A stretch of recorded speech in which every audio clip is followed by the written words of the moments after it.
നമസ്കാരം. ജനസേവ 2.0 യൂട്യൂബ് ചാനലിലേക്ക് ഏവർക്കും സ്വാഗതം. ആദ്യമായിട്ടാണ് നിങ്ങൾ ഈ ചാനൽ കാണുന്നതെങ്കിൽ സബ്സ്ക്രൈബ് ചെയ്യാനും ലൈക്ക് ചെയ്യാനും താഴെ കാണുന്ന ബെൽ ബട്ടൺ അമർത്താനും ശ്രദ്ധിക്കുമല്ലോ. നോർക്ക കെയർ നവംബർ 1 മുതൽ പ്രവാസികൾക്കും കുടുംബങ്ങൾക്കും വേണ്ടിയുള്ള ആരോഗ്യ അപകട ഇൻഷുറൻസ്. പ്രവാസികൾക്കും കുടുംബാംഗങ്ങൾക്കും വേണ്ടിയുള്ള രാജ്യത്തെ ആദ്യത്തെ ആരോഗ്യ അപകട ഇൻഷുറൻസ് പദ്ധതിയായ നോർക്ക കെയർ നവംബർ 1 നിലവിൽ വരുമെന്ന് Norka Roots residential vice chairman Sreeramakrishnan അറിയിച്ചു.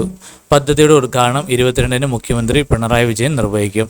കേരളത്തിലെ 500-ലധികം ആശുപത്രികൾ ഉൾപ്പെടെ രാജ്യത്തെ ഏകദേശം 16,000 ആശുപത്രികൾ വഴി പ്രവാസി കേരളീയർക്ക് ക്യാഷ്ലെസ് ചികിത്സ ഉറപ്പാക്കും. ഭാവിയിൽ GCC രാജ്യങ്ങളിൽ ഉൾപ്പെടെയുള്ള ആശുപത്രികളിലും പദ്ധതിയുടെ പ്രയോജനം ലഭിക്കും. പോളിസിയുടെ ഭാഗമായ ശേഷം നാട്ടിൽ തിരിച്ചെത്തുന്ന പ്രവാസികൾക്ക് പോളിസി പുതുക്കാനുള്ള സൗകര്യമുണ്ടാകും. പ്രവാസി കേരളീയർക്ക് 5 ലക്ഷം രൂപയുടെ ആരോഗ്യ ഇൻഷുറൻസും 10 ലക്ഷം രൂപയുടെ അപകട ഇൻഷുറൻസ് പരിരക്ഷയും ഒരു വർഷത്തേക്ക് ലഭിക്കും. 18 വയസ്സ് മുതൽ 70 വയസ്സ് വരെ പ്രായഭേദമുള്ളവർക്ക് മെഡിക്കൽ പരിശോധന കൂടാതെ അംഗങ്ങളാകാം.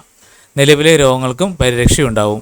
വ്യക്തികൾക്ക് 8,101 രൂപയും 4 അംഗങ്ങളുള്ള കുടുംബത്തിന് ഭർത്താവ്, ഭാര്യ, 25 വയസ്സ് വരെയുള്ള 2 മക്കൾ 13,411 രൂപയുമാണ് പ്രീമിയം തുക. അധികമായി ഒരു കുട്ടിക്ക് 4,130 രൂപയാണ് പ്രീമിയം. ന്യൂ ഇന്ത്യ ഇൻഷുറൻസ് കമ്പനിയുമായി സഹകരിച്ചാണ് പദ്ധതി.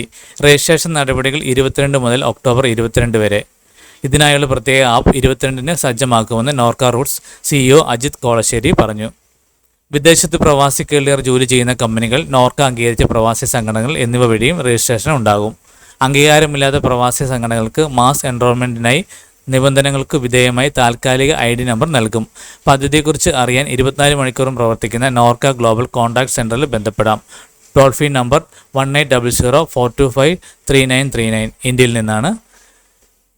+91 88 020 12345. വിദേശത്ത് നിന്ന് മിസ് കോൾ സർവീസാണ് അത്. ആർക്കൊക്കെ അപേക്ഷിക്കാം? സാധുവായ നോർക്ക പ്രവാസി കാർഡുള്ള പ്രവാസി കേരളീയർ, വിദേശത്ത് പഠിക്കുന്ന നോർക്ക സ്റ്റുഡൻസ് ID കാർഡുള്ള കേരളീയ വിദ്യാർത്ഥികൾ, ഇന്ത്യയിലെ മറ്റ് സംസ്ഥാനങ്ങളിലുള്ള NRIK ID കാർഡുള്ള പ്രവാസിയെ കേരളീയർക്കും. ഈ കാര്യങ്ങൾ എല്ലാവരിലേക്കും ഷെയർ ചെയ്യുക. ഇത് എല്ലാവർക്കും ഉപകാരപ്പെടട്ടെ.